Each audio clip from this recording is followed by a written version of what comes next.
August 31st, 1997, Paris. The world stops. A black Mercedes S280 slams into the 13th pillar of the Pont de l'Alma tunnel. Inside is Diana, Princess of Wales, her companion Dodi Fayed, and their driver, Henri Paul.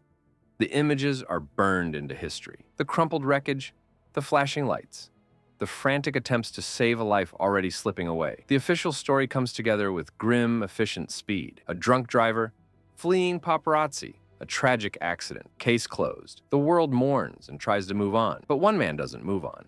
He is not a journalist or a detective or a conspiracy theorist. He is a scientist, a man trained to see patterns in chaos, to trust data over narrative. And when he looks at the crash scene photos, the autopsy reports, and the physics of that night, his mind screams that the story is wrong. His name is Dr. John G.H. Matthews, a Cambridge-educated physicist with a specialty in optical biophysics, a quiet academic. And for daring to ask questions based on the evidence, he would find himself at the center of a media hurricane, discredited, harassed, and ultimately silenced. This is not a story about what killed Princess Diana. This is a story about what happens to the truth and to the people who seek it when it collides with the most powerful narratives on earth: monarchy, media, and mass grief. To understand what happened to Dr. Matthews, you must first understand the ecosystem that formed around Diana's death in the hours after the crash. Three immense, powerful forces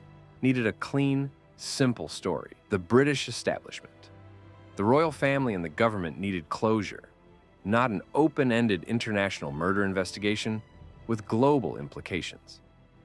An accident was a tragedy. An assassination was a geopolitical earthquake. The French authorities. The French judiciary needed a swift local resolution. A drunk driver and reckless paparazzi was a Parisian problem with Parisian culprits. A plot involving external actors would spiral into a diplomatic and intelligence nightmare. The global media machine. After feeding on Diana's life for 15 years, it now had to process her death. The narrative of the chase, the drunken driver, the tragic pursuit was perfect. It was dramatic, simple, and fit the existing paparazzi villain narrative. It was a story they could tell, retell, and monetize. Into this consensus of the convenient steps, a scientist with a spreadsheet. Dr. Matthews didn't start with a theory, he started with evidence. And the evidence, as presented in the early French reports and leaked documents, contained what scientists call artifacts, data points that don't fit the model. His central claim was not about conspiracy, but about kinematics, the physics of motion. He focused on three irreconcilable points: the missing force. Diana's specific fatal injury was a torn pulmonary vein, a tiny vessel near the heart. Matthews argued, using crash dynamics models, that the deceleration forces in the Mercedes crash, while severe, were of the wrong type and direction to cause that specific tear.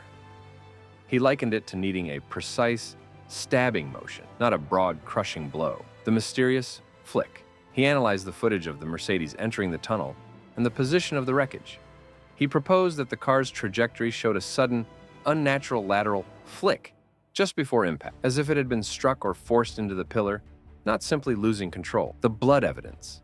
Anomaly. He questioned the official timeline based on Henri Paul's blood alcohol tests, suggesting the levels reported were inconsistent with the time of death and the known rate of alcohol metabolism, hinting at possible evidence tampering. Matthews didn't cry murder. He said calmly and repeatedly, "The published data does not support the proposed accident scenario. Further investigation is required."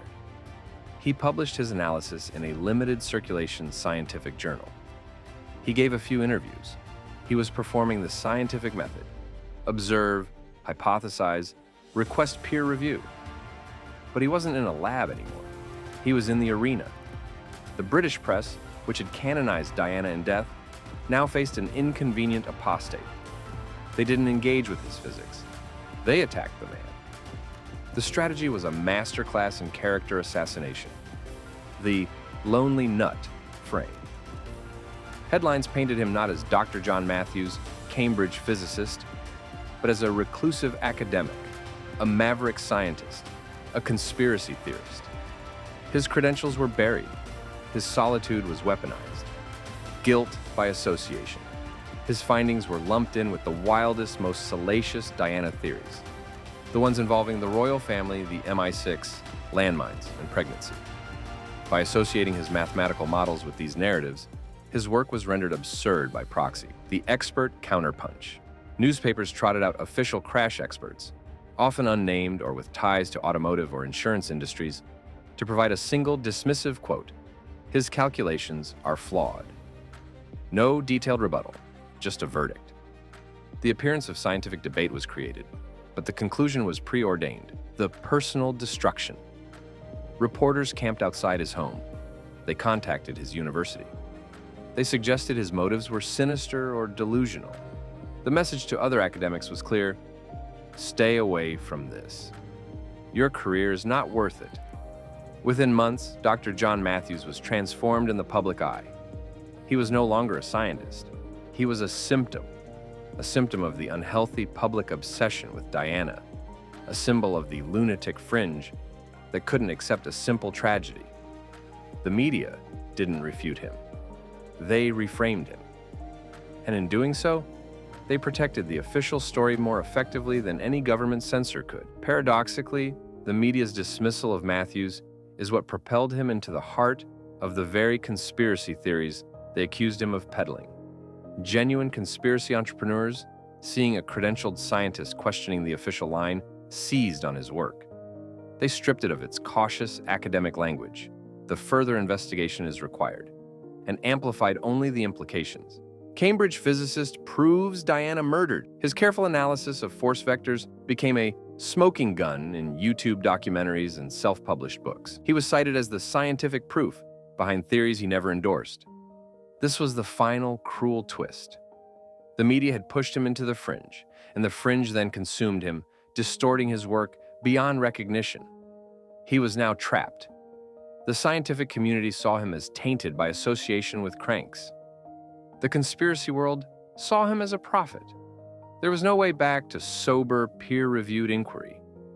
The man who trusted only data had become data himself, a piece of ammunition in a war of narratives. Speaking of powerful narratives and distorted signals, let's talk about crafting the soundscape for your own investigation. You're creating a documentary about this collision of science and story.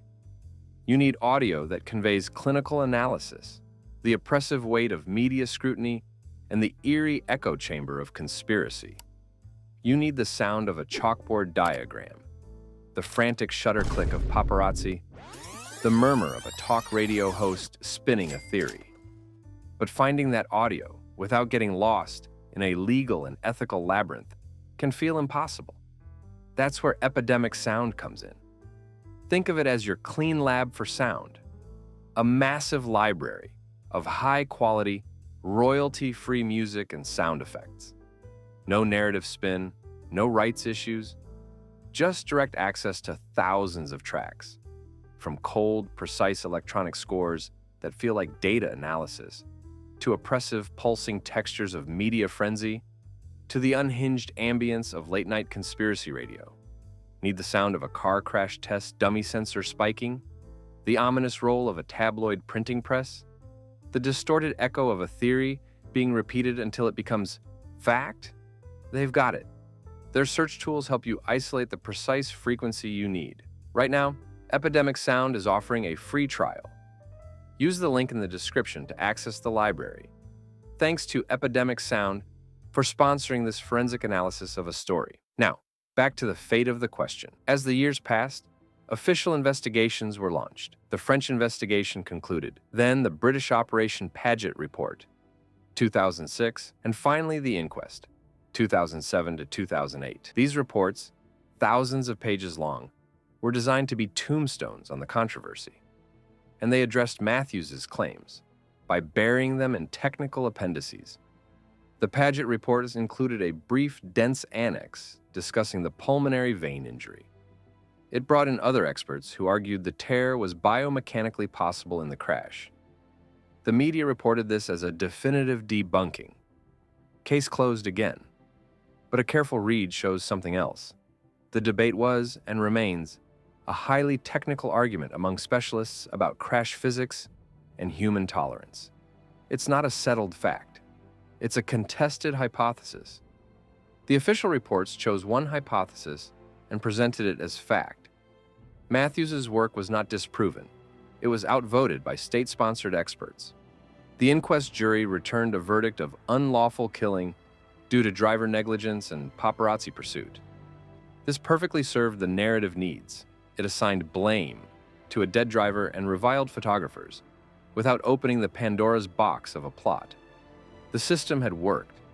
It had created a process so lengthy, so expensive, and so complex that its conclusion, regardless of the details, would be accepted as final simply due to exhaustion. Matthews was a footnote in a report nobody would fully read. Dr. John Matthews faded from public view. His career was irrevocably damaged. He became a ghost story in academic circles, a warning to others. The real legacy of his story is not about Diana. It's about the cost of asking dangerous questions in the modern world. He demonstrated that when a scientific inquiry threatens a dominant political media narrative, the scientific method is no match for the narrative enforcement method. Data is not king. Story is king. His case established a blueprint for how to neutralize inconvenient expertise, isolate the expert, redefine them as a theorist or nut, drown their specific points in a sea of wild speculation. Use official processes to create an exhausting, impenetrable final word. It's a playbook that has been used since, from climate change to public health. The goal is never to win the debate on the merits. The goal is to make the debate itself seem disreputable, and the debater radioactive. So, what is the truth about Princess Diana's crash? The revelation of Dr. John Matthews' story is not that he was right. The revelation is that it doesn't matter if he was right. His story exposes a far more profound and disturbing truth. In the age of mass media, some events are too important to be left to facts. They become national narratives, and those narratives must be protected at all costs, even at the cost of truth itself. The tragedy in the Alma Tunnel was not just a car crash. It was a narrative singularity, an event so emotionally and politically charged that it created a gravitational pull powerful enough to bend reality around it.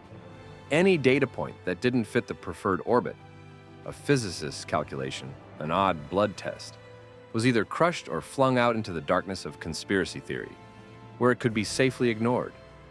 Dr. Matthews was a man who believed in a world where evidence leads to conclusion. He walked into a world where the conclusion comes first, and the evidence is curated to support it. He wasn't silenced by a government assassin. He was silenced by something more pervasive and more modern. The consensus-making machinery of media, state, and public sentiment, all working in unconscious harmony to preserve a story that allowed the world to heal, move on, and maintain order. The greatest conspiracy surrounding Diana's death wasn't plotted in a room by men in shadows. It was executed in broad daylight by editors, news anchors, and press officers. It was the conspiracy to replace a messy, unresolved, scientific question with a clean, cathartic, and marketable story. Dr. John Matthews didn't know too much about the crash. He knew too much about how the world really works when a story becomes more valuable than the truth. And for that knowledge, he was not killed, but something perhaps worse in our modern age. He was made irrelevant.